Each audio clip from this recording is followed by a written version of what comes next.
Okay. So thanks everyone for coming. We'll just go ahead and get started. People will join as they come on. But first, really quickly, just wanted to walk through for people that may be new to our community, what our CARC. Did that just screw that up, that sharing? Just flipped over, yeah. Do you see the slide now or no? No, it went to the other one. So yeah.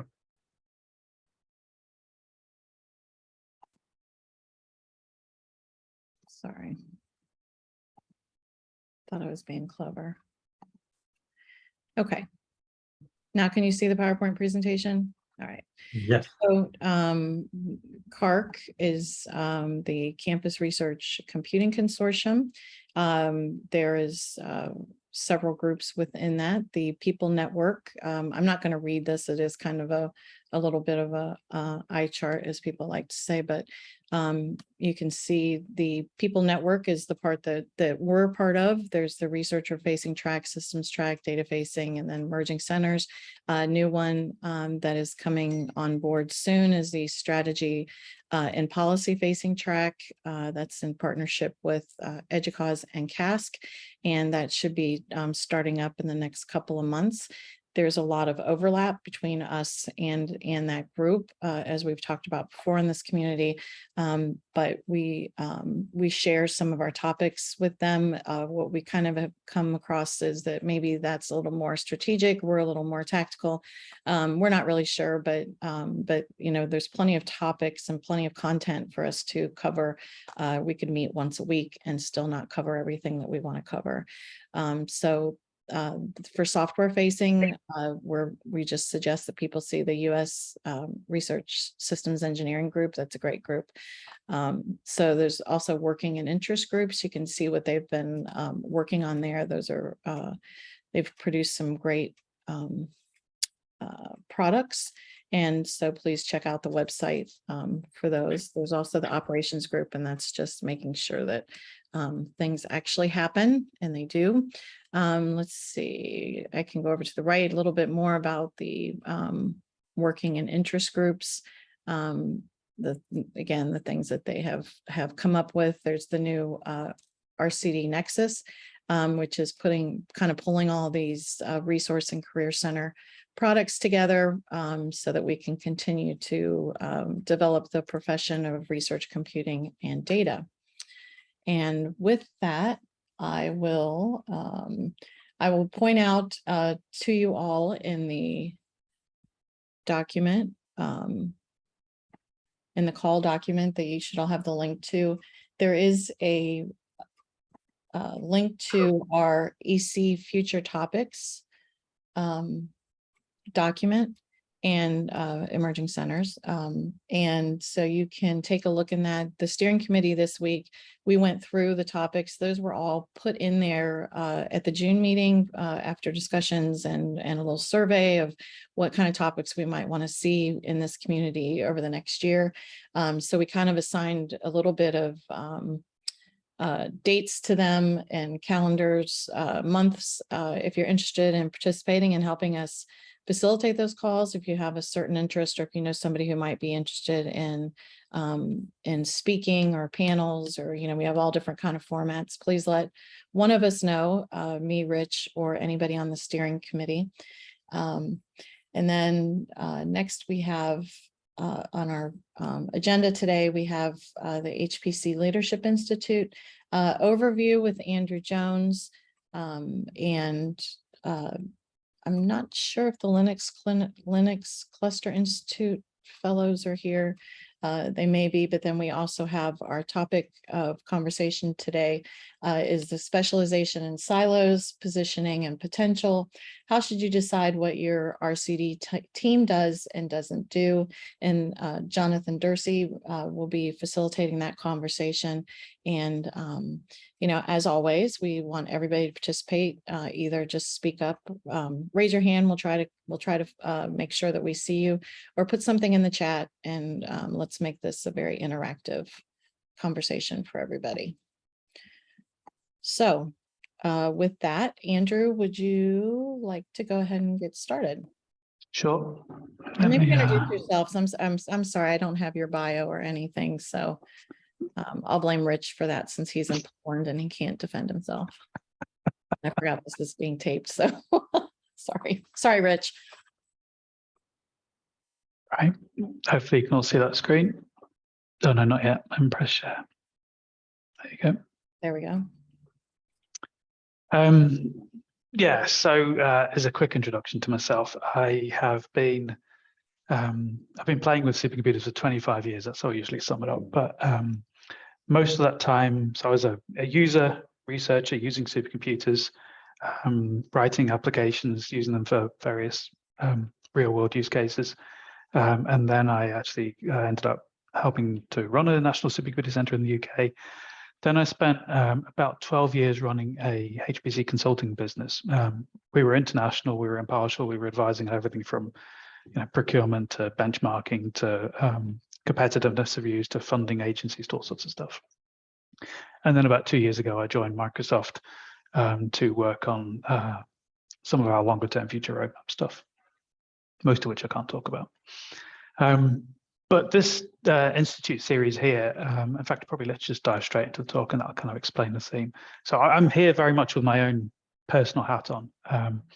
Microsoft is kind enough to support me. They're kind enough to pay my travel for doing this stuff and all the rest of it, but it's not a Microsoft talk as such. Neither was it a NAG talk when my previous employer and so on. It's something we're trying to do on behalf of the community. In fact, it goes way back. It goes back to when I was running the National HPC Centre at Manchester. So we made an observation that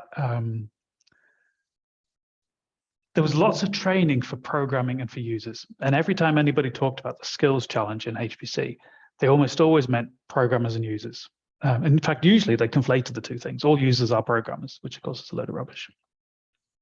And we observed that there's a whole lot of other people involved in making HPC successful. And by HPC here, I'm being very lazy. I will use the term, but I mean research computing. My title at the time was actually head of research computing, not head of HPC. And so I include all of the different flavors involved in that, but just for laziness of history, I tend to say HPC.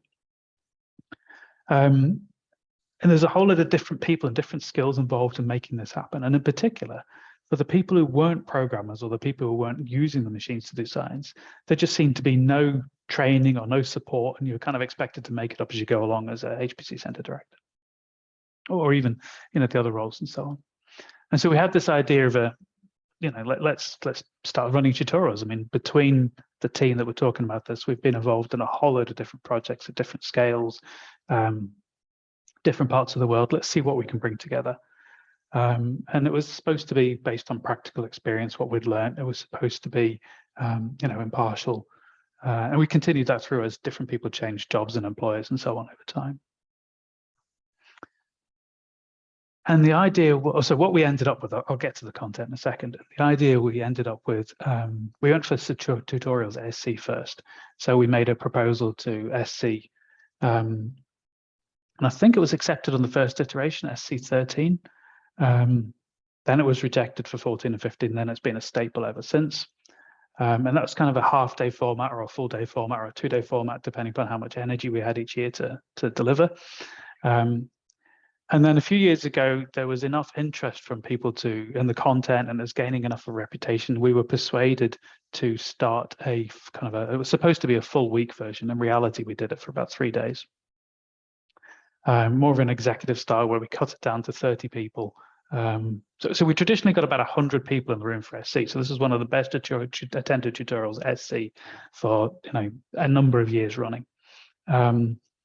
We tried for this executive format. So bring the class size down, make it more interactive, go into in depth in the full content, so spread it out over multiple days, and also make sure that there was an element of networking in the class, recognizing that the people who elected to come to this were probably all in a similar stage in their careers, either just taking over HPC Center or just having the ambition to take over HPC Center.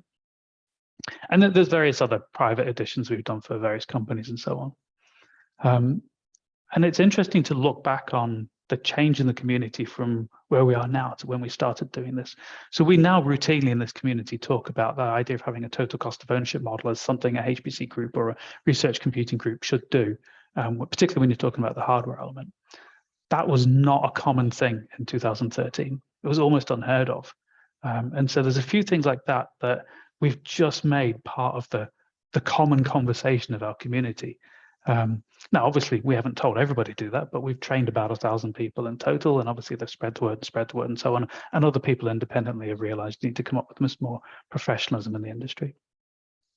And the user feedback's been brilliant. We can talk about that if you've got time later, but I think the here is not so much the feedback has been brilliant for users, but that we kept on improving over the years. And that's kind of been a thing that we've tried to do, not only improving the content and editing it based on feedback, but also changing the presenters. If you think of the changes our community's faced up to over the years since 2013, making sure we have a more diverse lineup for speakers, for example, both in terms of backgrounds and other things as well. So you see that we've always tried to improve it every year we've gone through. So on to what it actually is. So this is the draft timetable for this year. And you can see we're trying to cover a whole range of different subjects here. So we talk about the context of HPC, or the context of virtual computing, where it fits into a business, where it fits into a university, where it fits into a government lab or whatever. None of this is specific to any particular sector. We talk about strategic aspects. What are some of the big strategic decisions you need to make in the framing and so on? Who are the people involved, both in terms of the people involved in delivering it, and who are the people you have to keep involved in terms of stakeholders and so on? And actually, one of the fun things we do is we try and get the attendees to build a stakeholder map. And then you start comparing stakeholder maps with the attendees, and it's amazing how many roles people miss out as being key stakeholders in this process. And then we go through covering different delivery models, different delivery models for how you provide a service around high performance computing. And one of the things we emphasize throughout all of this is that HPC, or research computing, is fundamentally a people business punctuated by occasional interactions with hardware. It's not the other way around. It's not start with the hardware and build out. When we talk about the different metrics, why utilization is a really bad metric and what you should be using as good metrics and so on, and why, and the pros and cons of different metrics, different cost models, how to build cost of ownership models, the difference between a TCO model and a total cost of solution model. We talk about cost recovery, the pros and cons of free at the point of use versus charging users as they use the systems and so on. We do worked examples. We talk about value models, which are way harder than cost models, the different types of reporting you need. We do kind of the only really technical part of the content. We talk about technology evaluation as a whole, and benchmarking as a piece within that. How not to get caught out, the kind of things to think about and so on, how to interpret benchmarks. There's a whole load of stuff on procurement, which is everything from requirements capture, planning, running procurement processes, different selection scoring mechanisms, commercial versus public sector, some of the changes between those two, some of the hints and tips we've learned about contracting and acceptance testing over time. Then we usually have a bit where Dan Stanzione from TAC will come in and say, right, there's 2 days of theory. Here's how we put all that into practice in TAC. So you kind of get a worked example. And then we're going to have a tour of the data center, because by that point, everybody is saturated. And then we come in to the last day where we do so there's other group exercises throughout, but this is kind of the big group exercise we do at this point, which I'll show you what it is in a minute. And then we do, the idea of, you find you've got an infrastructure, you've got a machine. How do you actually do a user service around that? How do you plan for users? How do you build a service around the infrastructure? How do you migrate from one version of your infrastructure to the next version? What are the sources of help out there and so on? So that's kind of the flavor of the content. And as far as we can, it's relatively comprehensive. And it's updated every year, basically. Some of the content's hardly changed since 2013. Some of the content changes aggressively every year as our industry moves on. To give you a flavor of some of the slides that we present, we talk here about the different roles of leadership in HPC and why it's so important. It's the idea of advocating for HPC or research computing within your institution or within your user base, getting the funding, making sure you're spending the funding in the right way, and so on. We talk about the different roles and the different people involved in delivering a service. So you can see the list on the screen there. I'm not going to go through them all. We talk about the difference between roles and people. So you could have one person doing multiple of those roles, or in a given role, like user support, you might have multiple people. It's not a one-to-one mapping, but it's the recognizing the many different roles in delivering an effective research computing service. We talk a lot about this model, the idea that every decision you make in how to deliver a service and how to interact with the users, or whether to deploy technology A or technology B, or queuing structure A or queuing structure B, or whatever it is, fits in this 3D model of a risk axis, a cost axis, and a benefit axis or performance. And you can't move independently. If you're going to try and reduce your costs, you're either going to introduce some risk somewhere, you're going to have to back off on performance, and so on. If you try and move in any one dimension, you'll cause an effect in the other two. And it's a good way of comparing out the different things. And we build over time towards solving this slide, essentially, which I won't give you the answer here, let's come on the course, but it's that big question. What happens if you get your strategic choices wrong? What happens if you end up buying the wrong machine, or deploying the wrong kind of service structure, or recruiting the wrong people, or whatever it is? And, obviously the slide ends up with some guidance on it. But it's those kind of things. I mean, the short answer is document everything and document your assumptions. There's more detail than that. In terms of the cost models, we do a lot of work on cost models. We go through most of the boxes on that slide there and do rules of thumb for them. So we'll go through some of those things and talk about rule of thumb for maintenance is 5% or something, if I remember offhand, of cost of machine and so on. And we'll give you rules of thumb and what they mean, and some of the issues around them, like insurance. It's not just the cost of insurance, it's what are you actually insuring? Is it you're insuring the performance or the machine or the like for like, or particularly the speed at which infrastructure moves? What is a like for like if the stuff gets damaged 2.5 years in? Similar for value, we talk about different elements of value models. And then, as I said, one of the things we try and do is make it as interactive as we can. And it's hard to do it for the SC tutorials, but for the TAC version of the course, we do make it interactive. And so one of the things we do is this worked exercise. So we'll split everybody into groups, and we'll say, right, you've done the whole procurement stuff, go away and write an RFP document for something very ordinary, something not HPC related. So like a new coffee mug, for example. And based on what you've learned, how do you define the strategy, the vision, the context for what it is you're trying to procure, and why? How do you specify the requirements for a coffee mug? How are you going to score the different bids? And how you're going to test that it works, and so on. And then, of course, they all present against each other. And it's amazing, given the same spec, how many different interpretations you get, which, of course, you then interpret around a group, and you learn as a lot from that. And then the other thing I would point out is this is a very, very quick fly through, and I can quickly talk about this for as long as you like, so feel free to ask questions. This has been a big team effort over the years to pull this together into the shape it is now. Different people have been involved over time, and both either the SC tutorials or the TAC team, or the course we deliver. So as I don't want to present this all me. It's there's a whole load of different people involved in this over time. So that was a very, very fast run through of what the course is about and the kind of the flavor of the things in there. I can dig into more detail of any other if you want, or I can just take any open questions. That was terrific. I think people are probably just going and signing up right now. So hopefully you have some slots left in your. I don't actually know that, Brett. So it's capped at 30 people for the TAC one, because it's supposed to be interactive and it's supposed to be, there's like an executive networking session. TAC take money off you to cover the cost of running the course and so on. None of the presenters get anything. It's all volunteer time.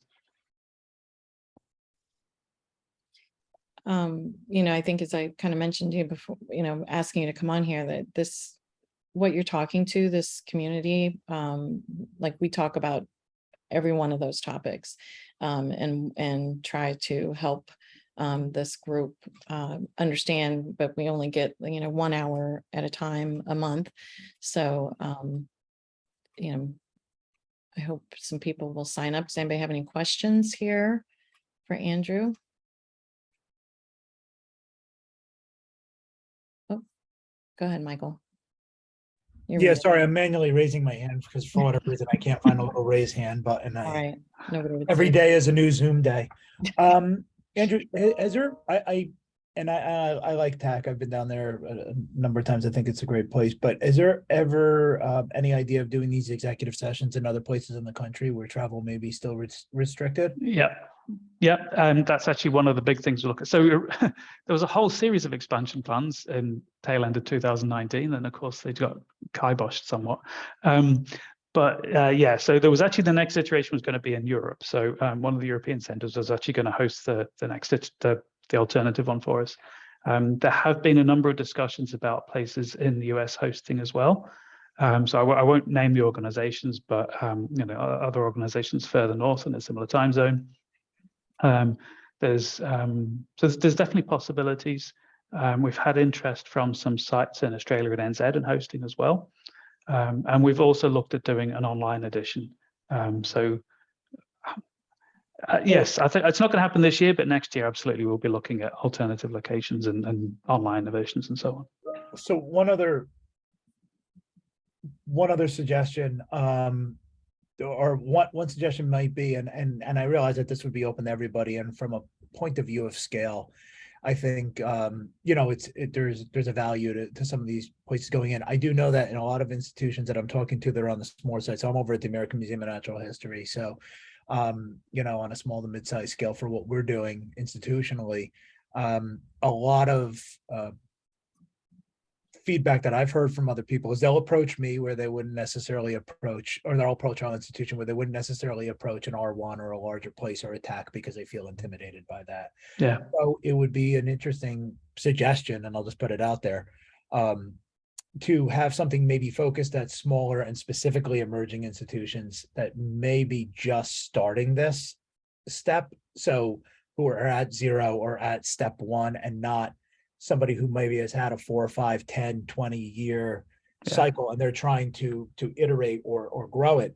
It may be an interesting thing, because I think that as the capability for these tools are coming and systems are coming down to where a smaller institution can gain access to them in a reasonable way, there's an intimidation factor of being in the room. I don't personally have it. I'll walk into any room with anybody, but other people do. And so it might be having a little of a more entry level, don't worry, HPC is not as scary as you think kind of level might be an idea. Also, I do know an institution in New York City who would be more than willing to host 30 people if you decide you want to do it. We have dinosaurs. So, let us know if that's an expansion plan that you want to think No, that's definitely interesting, because you're right. It's a different audience, and the content as is should be applicable to any center starting from scratch and from zero. The only people that isn't really relevant to is the big national labs, and not because any of the content wouldn't apply to them, but because they're not terribly good at taking ideas from elsewhere. And I think that it's true. But the content as is should be applicable to anybody, even starting out, even smaller scale. In fact, a lot of it has been used for some very small scale institutions. But yeah, the idea of hosting it in a different place to project the image of being more friendly to those emerging centers, I think is something we'd be happy to explore. Mm-hmm. Somebody else had their hand up, but I don't see now. Teddy, maybe? Teddy? It was me. Yep. Yep. So this is helpful. It looks like a really exciting course. We're UCSB, we're R1. We have an interesting and weird history of HPC. But I think the question that I would ask, I think someone who wants to participate in this, obviously you have staff who are interested, and you have faculty who are going to use the resources. Everybody's got we can all easily find faculty generally who want to use resources. My question is, what level of institutional support does an emerging or hopefully emerging center need in order to get this off the ground? There's some mention of cost of obtaining resources. What's the floor? Like, what do you need from your larger institution beyond a smile and a nod to really start the snowball and start moving? I just want to be cautious of time, because we want to make sure that we have Jonathan also, and that's a big question. But if you want to give us a short version, and then I think that's a whole maybe series of calls that we need to set up to answer that, which we may have. But Yeah, we literally have about an hour on that in the first part of the course. And it's ultimately, it boils down to the fact that HPC research computing, what it is a people business, and it is driven by passionate individuals who are willing to put the time and carry people along with them. It really is about carrying people along with your vision and having somebody who's willing to run with it more than And that anything would else. presumably be stakeholders with influence in the institution. So Somebody's prepared to probably- manage the stakeholders and that's probably faculty, really. Yeah. Okay, so you need a group of faculty who are willing to stand. You need behind a it and say, person who's willing to manage and corral those stakeholders. so you need a faculty member to take lead. Yeah. Okay, thank you. That was helpful. So thank you, Andrew. And I do want to, one of the things that you did say about, how do you know that you've picked the right things and are offering that kind of leads perfectly into Jonathan's conversation we're going to have with him. A little brief. Well, we put in the call document. I'm not going to explain who Jonathan is. He can give you a little bit of history, but he's like us and like you, Andrew, that, we all believe that we all need some training and education. And so he's sharing, he has a newsletter, which I encourage everybody to sign up for if you haven't already, that shares a lot of information, just like what we just heard from Andrew and what we've all talked about in this community for the last 2 years. So with that, go ahead, Jonathan, and thank you so much again for kind of coming to join us on such short notice when we asked you. Yeah, of course, literally anytime. So I think my origin story is a little bit like Andrew's in that sort of got frustrated by the lack of support training that people who are standing up to take on responsibility for RCD teams of any sort get. And so my focus is more on actually, managing humans and building and assembling a team of humans.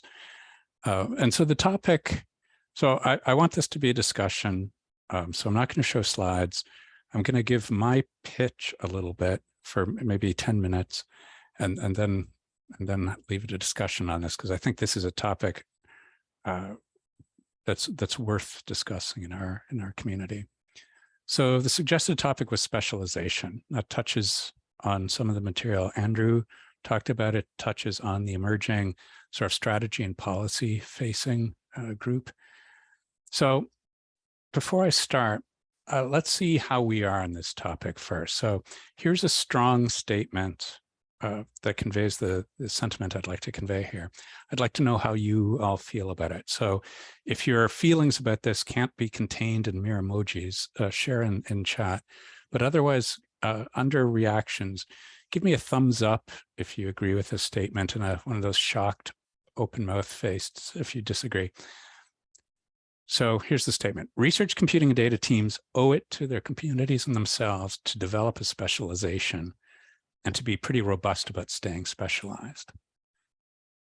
So how do people feel about that? Okay, one. Okay, good. All right, awesome. Less than total agreement. What a waste of our time together it would be if we already agreed. So let me tell you a bit about what I mean by this and why I think this statement is essentially true. So I talked to a lot of research computing teams, and we all, without fail, feel like we have to do it all because we got into this business to help, and we want to say yes to every request. So let me tell you a little story about one team I talked to a while ago. I'm tweaking some of the details for anonymity purposes, but I assure you this is a very faithful retelling. So center, big CPU cluster, traditional HPC, fast interconnect, good storage. They're really the only center in the region that with big compute HPC capabilities, but they'll let you run suites of high throughput jobs too. They do a lot of teaching. You can't really run things like Dask or Spark on their cluster effectively, but they teach intro and scaling of data science courses. They teach intro to quantum computing courses too, even though the cluster isn't really great for doing quantum stuff on, and the staff can't really help with any even intermediate level quantum stuff. They do some GPU programming tutorials too. They only have a handful of GPU nodes. they're happy to sit down and consult with people on computing problems. And it's a really smart group of people, but they don't really advertise this or prioritize this as a thing they do. And it's not really clear what topics ahead of time they can consult on, but you're certainly welcome to email them and ask to see if someone can help.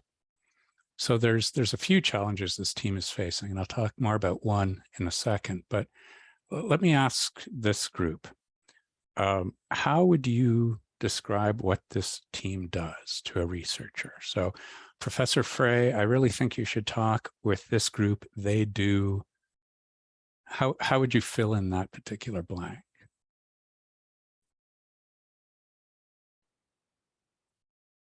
Yeah, right.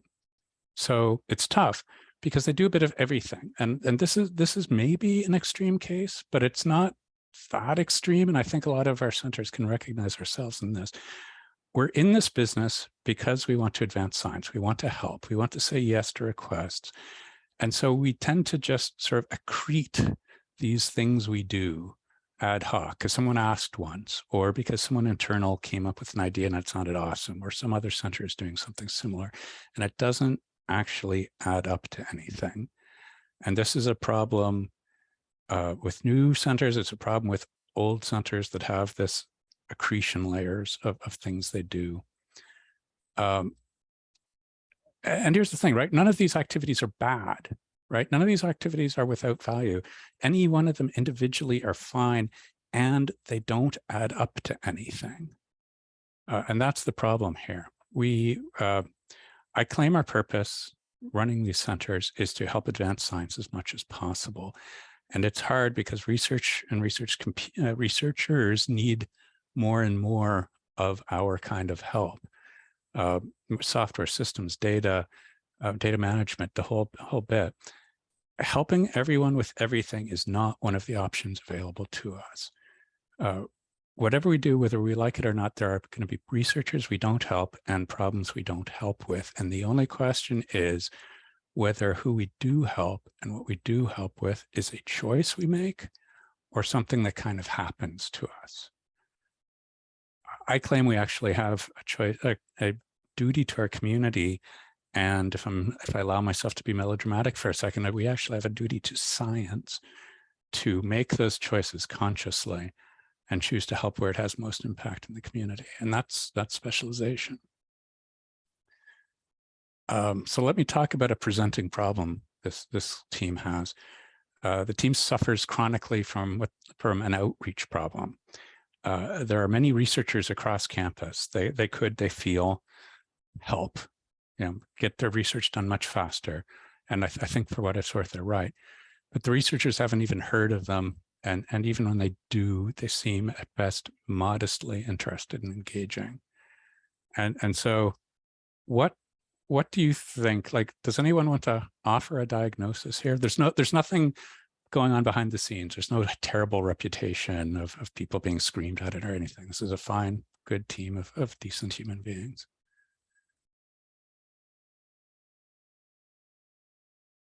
So for this, there's a great comment here. I won't by Mark. I'll save this for a second, but this is one of the topics we should come back to. When you do a bit of everything, it is almost impossible to effectively communicate what it is you actually do and the value it brings. Researchers look, they aren't sure if they can help, and they just move on with their day.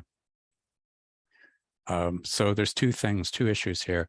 Can't communicate what you do, and there's resources being squandered. All these things off services don't actually add up to anything. The total is exactly the sum of the parts.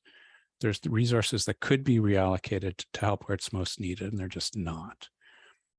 So how does one find out where there's the most need? I think there's bigger processes that can be involved, and that's very valuable. But I think one of the things I want to emphasize is that identifying needs within our communities does not necessarily require, should not wait for big processes.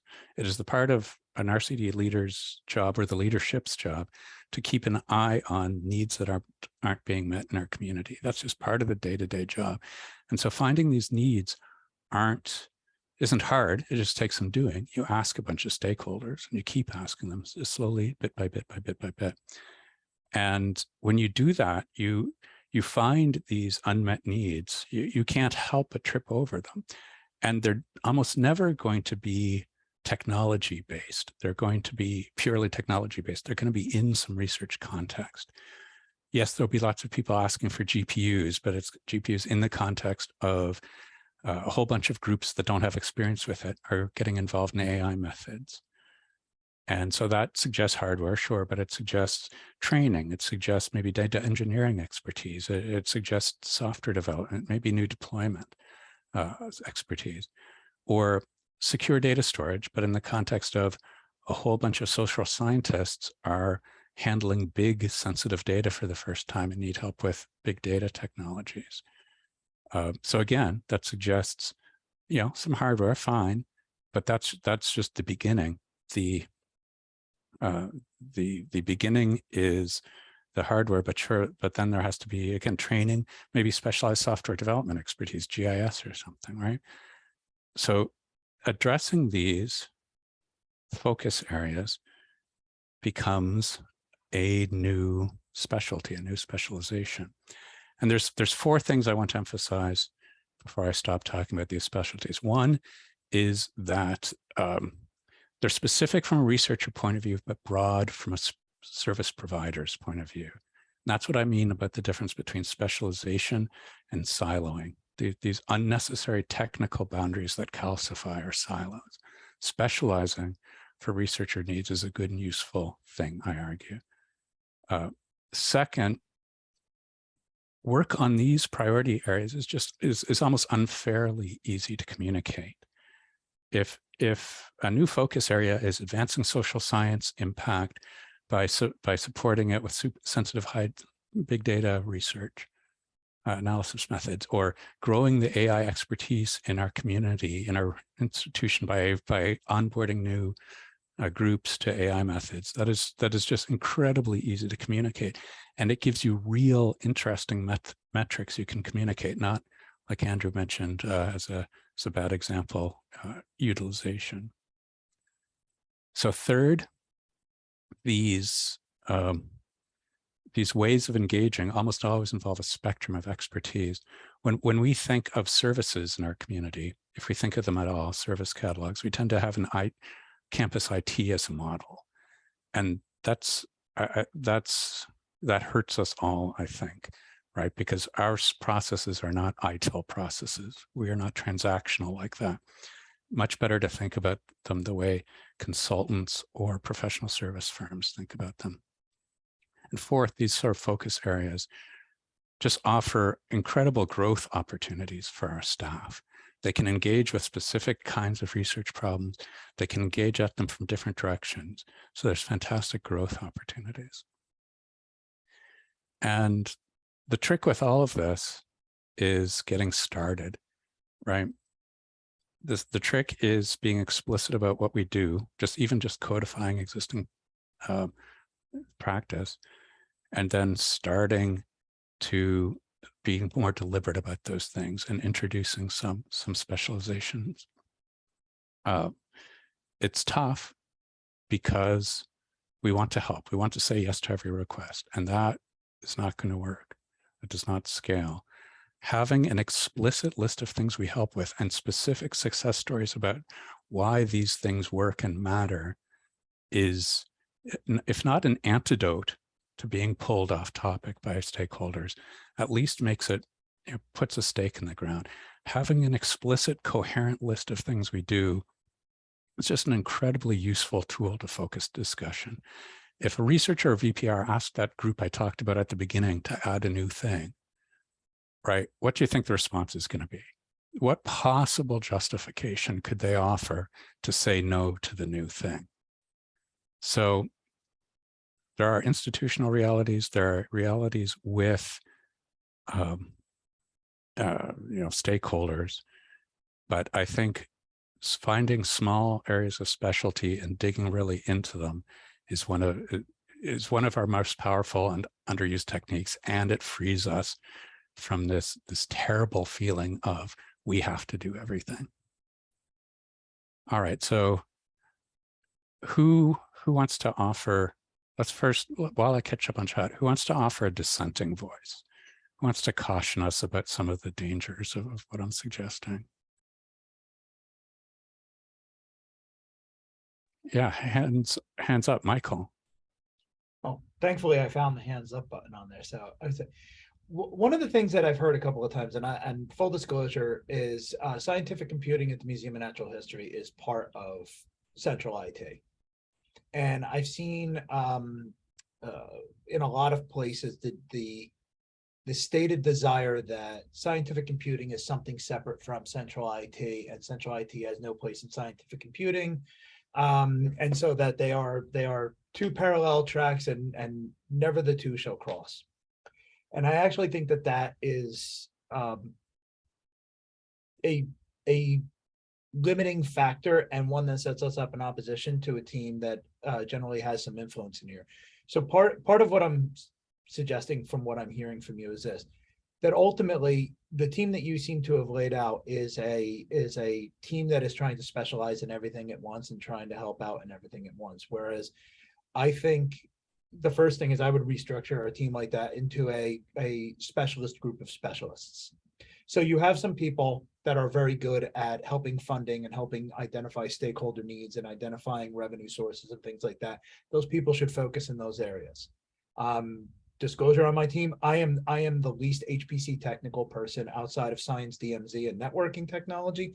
Other people on my team, like suggesting, absolutely 1,000 times better in other areas. We work together, but when it comes to writing a grant and working with those people, I'm going to take more of a lead on that. Networking area, it's going to be myself and some of our networking team. But I think there's an opportunity that a lot of places have missed from what I've heard. And that is they don't engage campus IT in the things that campus IT can bring a specialization to. So therefore, if you're designing, let's say, a science DMZ as the foundational element to your high performance computing solution, engaging with the networking team insofar as they can help bring the resources that can successfully deploy a science DMZ, which may very much be different than your traditional enterprise network. One, gives them an opportunity to grow, and two, creates an engagement rather than a fight. Same thing, again, small center, small institution. So I also have the CISO hat on, and a couple of you have heard me say this in the past. If you're not engaging your CISO on some of these things and trying to bring all these big computers with a lot of power on a science DMZ with no firewall, the CISO's head explodes because they aren't engaged. So again, these are areas where you have people with a talent that with a little guidance can help supplement that specialist team and take some of the pressure off that general group. So I think we really need to be looking at both engagement and creating a specialist team of specialists, if I may. That's kind of the way I see it. I cannot agree enough. I can't tell you how many of these fratricidal fights I've walked into between like research computing groups and campus IT and the libraries. And it's madness, right? The job is to advance science, and we can marshal all this expertise in this different group together. And yeah, it's no fun sometimes to getting these conversations started and turning these into productive working relationships. But I can't agree more. And my comment about like campus IT service models, not to disparage them, but it's just not the only kinds of services we can offer. Cool. So just touching on a couple more comments. Sharon +1 by Biru points to the changing winds getting tugged in different directions by different senior administrations. I think realistically we can't do much about that. with most of our centers, I mean, some actually develop enough independence, but I think the strongest thing that most small centers can do is be very clear about what we do, and have that written down and have people willing to advocate for us. It is harder for us in computing because all computing stuff kind of looks the same from a distance. So we really have to be explicit about it. But like the VPR does not march down to the mouse lab and say, look, folks, I know you don't usually do this, but Professor Williamson really needs this tiger experiment, right? You can stake out, you can try to stake out a patch and be really, really good at it. And the more you succeed, the more sort of capital will have to be expended to bump you from it. That doesn't mean you should stay there indefinitely as the needs change, but I think we can help ourselves at least a little find some shelter from these winds. I don't know. What do you think, Sharon? Do you think I am being ridiculously naive, or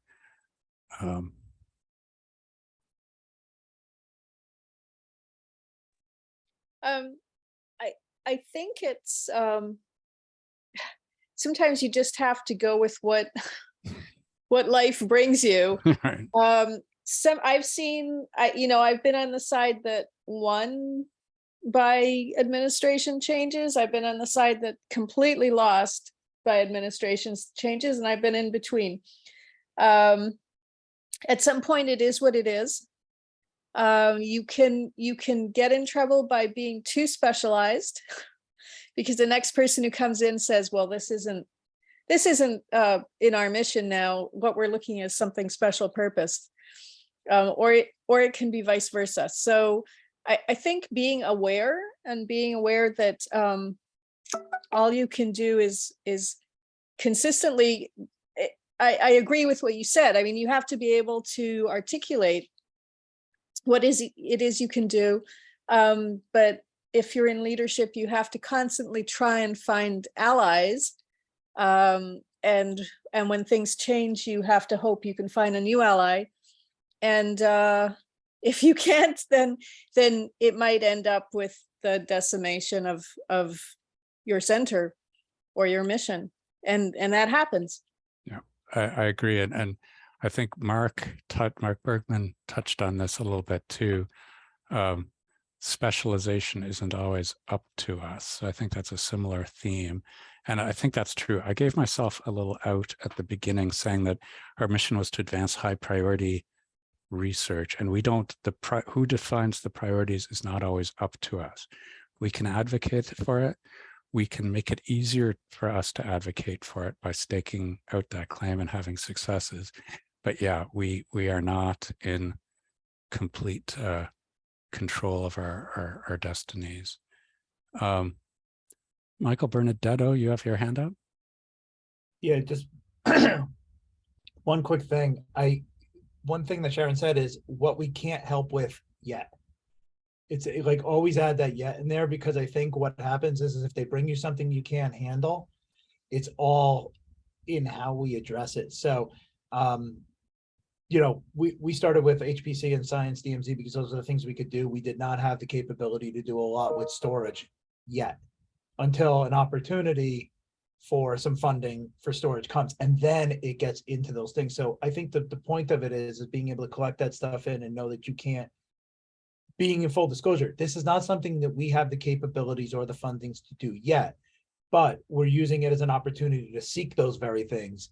And what I found is that when you take it as a yet and keep it there and let them know that you're understanding and acknowledging it, and then when an opportunity comes back and you seek help in order to get it across the finish line, you have a group of people willing to jump in and help, and so I think that's the point. I've also seen a lot of places say that's not something we do, and it's a definitive cut, and it's always, that's not something we can do today, but let's look and figure out a way we can do it tomorrow, whether that's through 14 different grants that researchers get, or a CC star or something that comes out. That could be, these are the opportunities that you have to do, and you have to keep that conversation going. I found the number one thing that solved everything was just continuous conversation.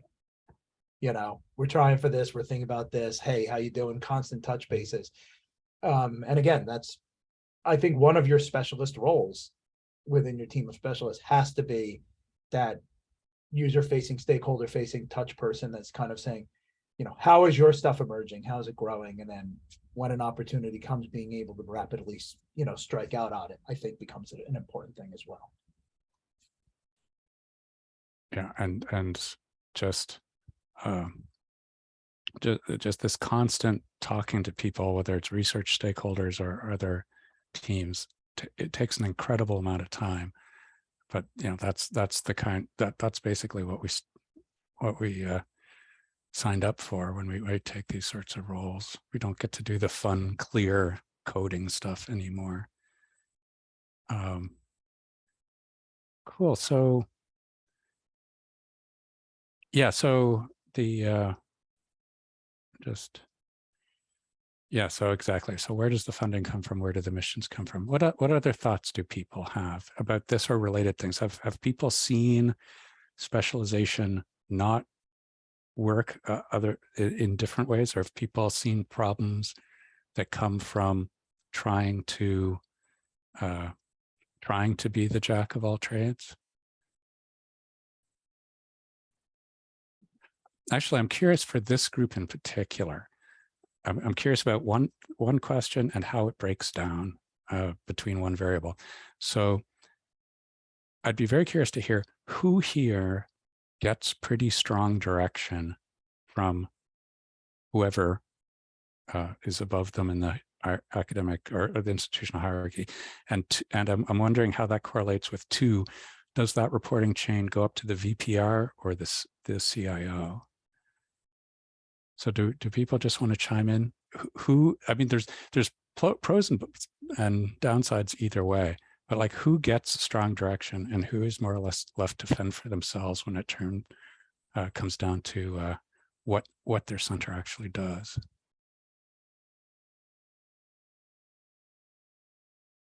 Fascinating. That's Jane's response is almost the opposite of what I expect the sort of canonical answer to be. Strong direction from a VPR and no direction from a CIO. One of this comes back to something that's been mentioned a couple of times. The CIO, central IT hierarchy, does some things differently than we need to do, but they also have a very clear sense of strategic alignment of pieces in a way that some office of VPRs lack. Some offices of VPRs are very happy to YOLO things like this. Who else here gets strong direction from someone?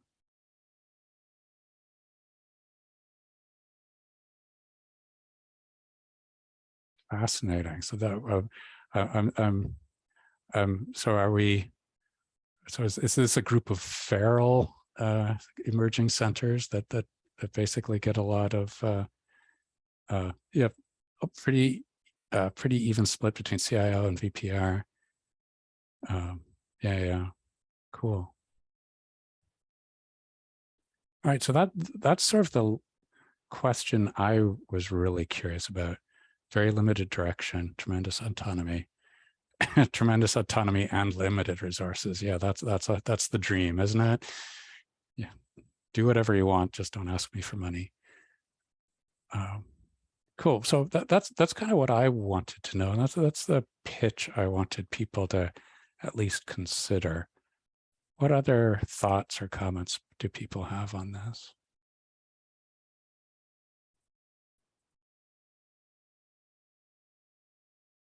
All right, cool. So I'm going to circulate a little appendix to this that has a how to say no chart, and at least how I think about, well, actually how professional services firms, I think about a spectrum of ways of engaging in services. So I'll circulate that around. And as things wind down, I'll toss them back to you, Jane. Okay, great. Thank you, Jonathan. One of the things that I was going to mention was when you try to don't do specialization, I think that you risk staff burnout, which I think I just experienced this morning as somebody leaving. And I think we were just trying to do too many things. And so it's been a relief to me to hear you say that we don't have to do everything. So I think that's great. And yeah, I will share your chart that you have about how to say no, or how to pick specializations, or I can't remember, that's kind of a flow chart, but that would be great. And we are at almost 1 o'clock. If anybody else has any other questions, you can unmute and ask, or, you can find Jonathan at, what's your website, Jonathan? Researchcomputingteams.org, all one word. Yeah. So again, go into the blog or newsletter archives. You find many things there. And I think this conversation will continue. We'll probably have other sessions about this, and hopefully you can join us in the audience going forward, both Andrew and Jonathan. One of the things that we all struggle with here is, what is an emerging center? And we think all the centers are emerging in some way or another. So we like to, and we can all learn from each other. So really appreciate both of your time, and hopefully we'll get to work with both of you in the future. Okay. Well, thank you, everyone. We'll see you all next month. We'll send out something about what we're going to be talking about next month. I can't remember it off the top of my head, but we will send out a communication. Bye all. Bye-bye.